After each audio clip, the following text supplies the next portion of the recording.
I want to talk to you about how to cut shipping costs by downsizing your shipment this year. Okay. So here are the generalities I want you to pay attention to. The thing is, whether you are an e-commerce business or a brick and mortar store, you definitely need to pay attention to your shipping costs because this costs actually are impacting your bottom line directly. Okay. And shipping costs are part of cost of goods sold, so you want to pay attention to that. And the thing is that one thing I want you to I want you to really remember is that size and weight will have a big impact on your shipping cost. Okay, so again, it doesn't matter if you are shipping if you're shipping next door or you're shipping somewhere in Asia or Africa. It's really one of those things where the size and the weight of the item you are sending will be really important. Let me give you an example. So being over or under a particular weight can make a shipping cost difference of over $2, in some cases $5 per package. That's huge if you are shipping thousands of boxes per month, whether you are shipping through USPS or UPS or DHL or FedEx. Okay, doesn't matter. The carrier doesn't matter. The destination of the item, the size of the item, the weight of the item, okay, and the packaging of the item will have a big impact when it comes to your overall shipping cost. Now, goods that are larger, bulkier, or heavier require specialized trucks or air freight planes to safely transport them. And basically, those carriers are making sure that they are recouping their cost by charging you more. Okay, so transportation costs for larger shipments tend to be higher, while smaller items that do not require special handling tend to have a lower fees. So again, it doesn't matter whether you are shipping, you are in New York, for instance, and you're shipping to Jersey, or you are in New York and shipping to somewhere in Johannesburg. Okay, so when you are planning how you transport your goods, it's also important to consider the shipment's dimensions, weight, and also fragility. Okay, and in doing so, you can minimize the cost associated with shipping it. Also, don't forget the customs fees if you are shipping internationally.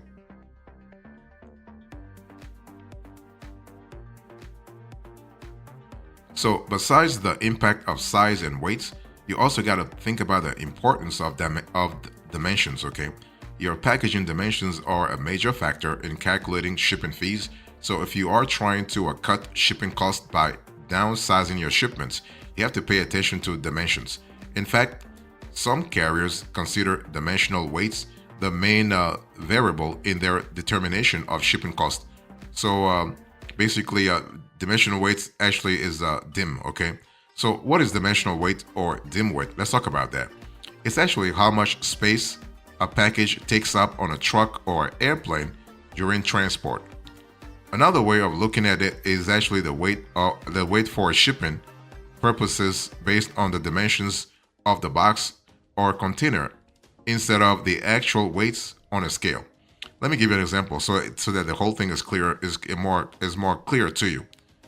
For example, using a box that's too large for a lightweight, non-breakable item may actually cost you more to ship. That's why every e-commerce company, or even every company for that matter, just e-commerce or offline company, needs to understand dimensional weights to actually keep their costs as low as possible. Okay, so if you want to really cut shipping costs by downsizing your shipments, you want to pay attention to dimensional weight. So in terms of dimensional weight calculation, basically you need to calculate the length, the width, and the height of a box.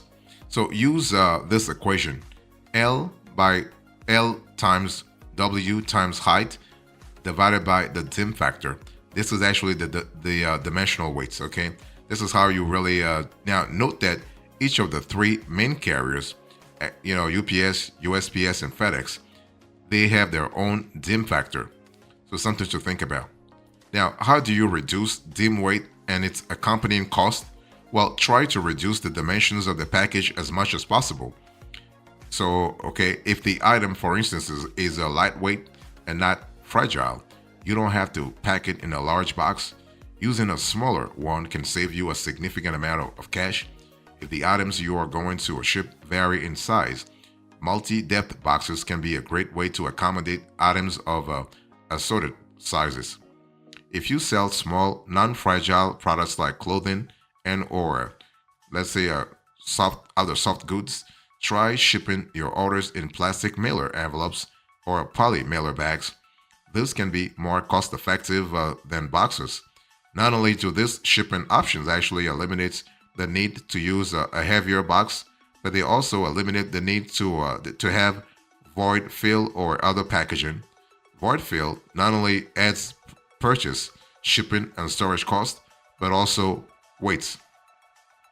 And using poly mailers is actually cheap because they take up less space and reduce packaging cost. Not only will this affordable packaging options reduce the space that package takes up on a delivery truck, but they may also reduce the need for other packing supplies such as tape and bubble pack. That means you can save even more money. So if you're thinking about cutting shipping costs by downsizing your shipments, I want you to consider the shape of packaging. So consolidating your packaging and finding the next carton for your product can help reduce shipping costs over the long run. See that this is actually something over the long run. So right sizing can lead to big packaging cost and weight reductions, really, when you think about it. So what you do is that you have to be strategic, okay? You got to be strategic. You got to be strategic as to how you want to cut costs by downsizing. Combine two or more products within a package. It's usually, when you think about it, it's usually more expensive to ship two separate packages than one package that actually weighs slightly more. So packaging items together can significantly cut down on shipping and packaging costs.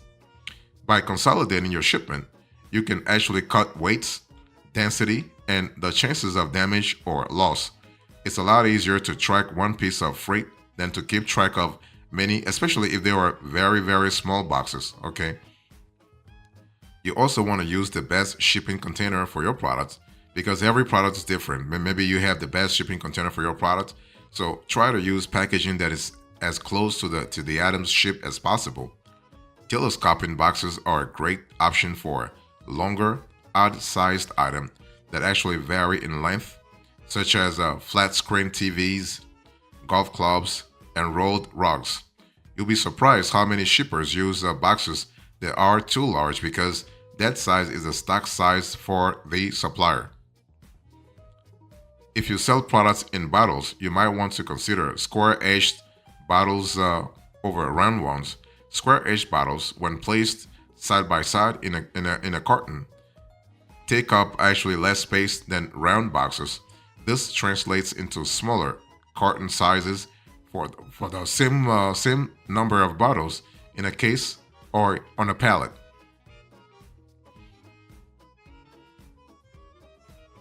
So if you're thinking about cutting shipping costs by downsizing your shipments, let me give you a few top hacks here. How do you reduce your shipment weight so it doesn't weigh down your bottom line, really?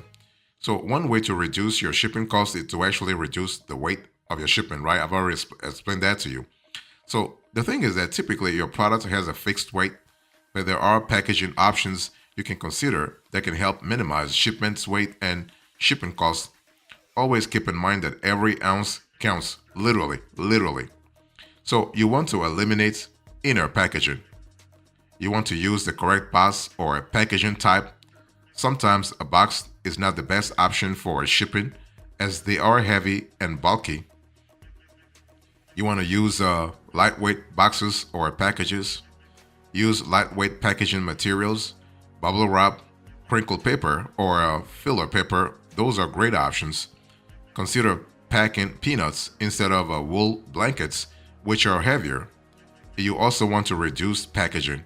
So selecting the right size box or packaging for your products reduces the extra weight from additional packaging materials and box materials. As the package weight adds up, so does the accompanying shipping cost, right? So you want to explore alternative container possibilities. So when shipping bulk products, consider poly drums as an alternative to steel drums. Determine if lighter weight packaging is an option for your products. Plastic packaging typically weighs less than glass. Using the former as opposed to the latter can add up to substantial savings when you send bulk orders. Now, the materials you use to ship can make a material difference, okay? So you always want to use lighter or smaller packaging materials to reduce shipping costs. So one highly effective way to ship products is using corrugated cartons. Not only are they lightweight, they are also strong packing options. They're also relatively inexpensive, reusable, and protect more fragile items from breaking or scratching. So you want to have double and triple wall corrugated materials. And for smaller items shipped within the same carton as a larger product, such as products that are in parts for assembly, you may want to substitute polybags for boxes. Other things to consider that can help reduce shipping costs: reduce the size of your parcels. Note that if you sell goods that are atypical, try using flat rate shipping because it doesn't depend on the size of your weight, okay? So that's important.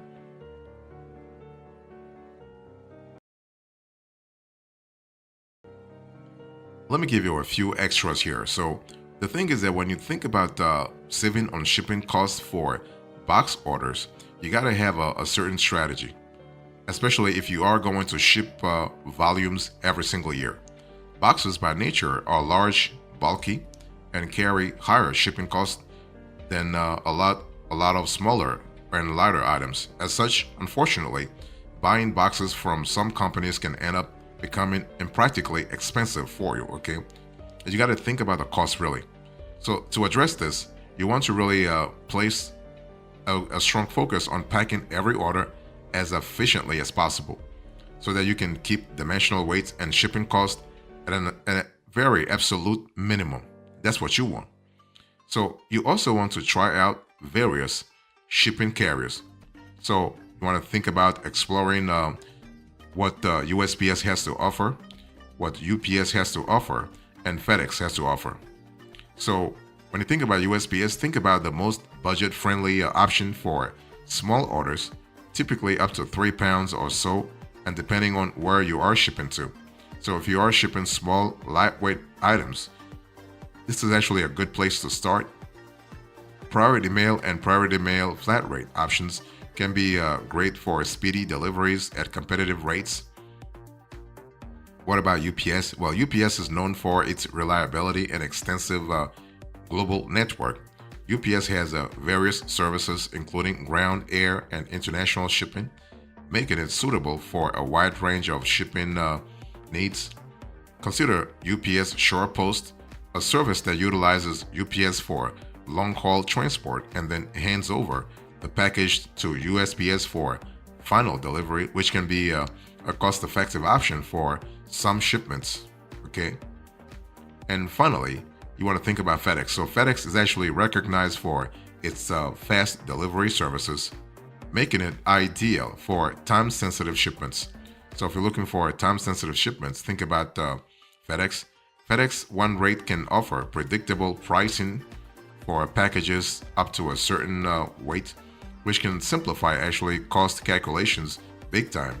And this is important if you are thinking about like stuff in a scalable manner, right? If you're thinking about the long run, you want to really pay attention to the carrier you are choosing. If you are thinking about cutting shipping costs by downsizing your shipments, I want to talk to you quickly about reusing boxes.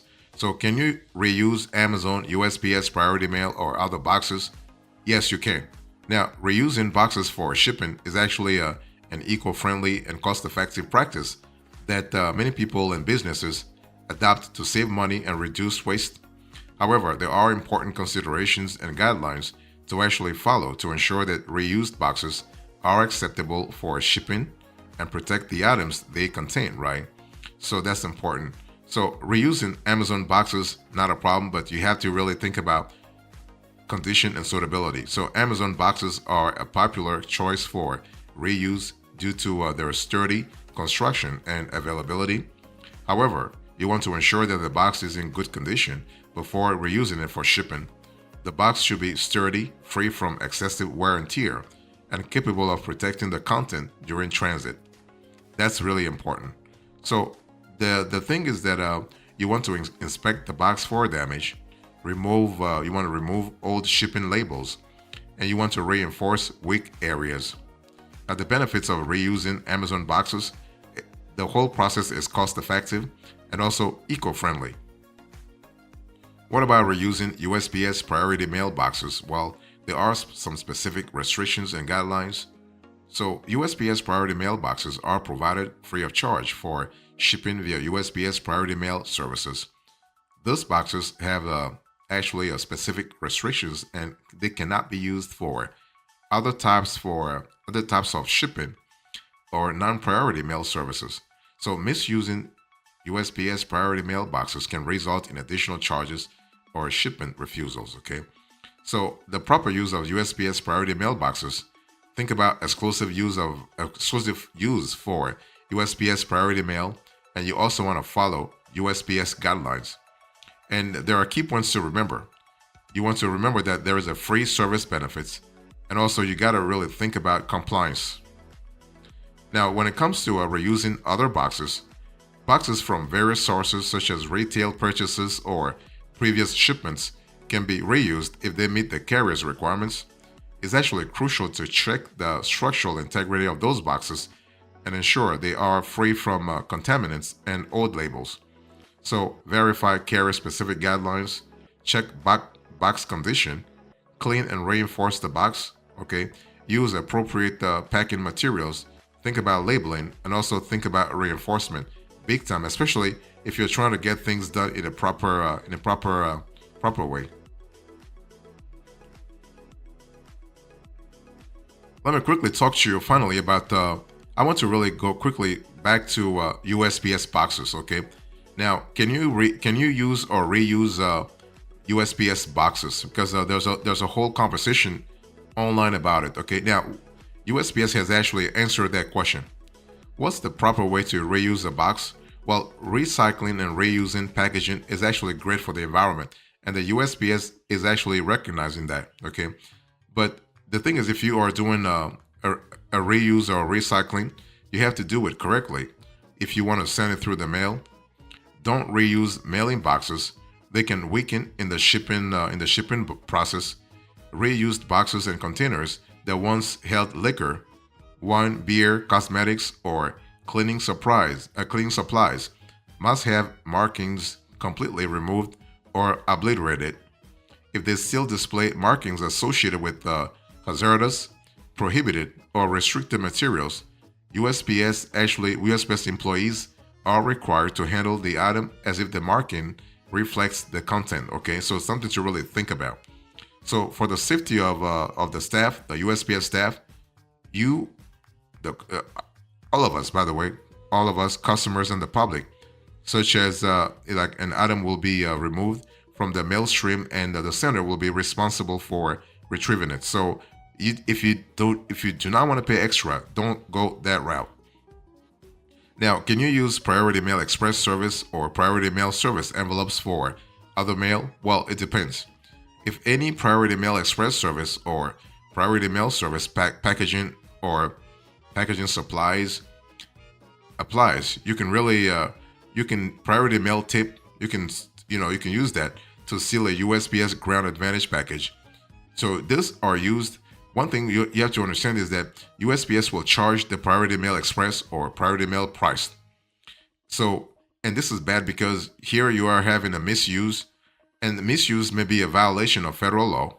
Don't forget that USPS is a federal agency, so federal law, and turning the packaging inside out to conceal the Priority Mail Express insignia is actually specific misuse that is not allowed. Okay, so any matter mailed in these free boxes is charged the appropriate Priority Mail Express or Priority Mail price, regardless of how the packaging is reconfigured, including being turned inside out, cut, shrunk, enlarged, etc., or how the markings are obliterated. So something to really think about.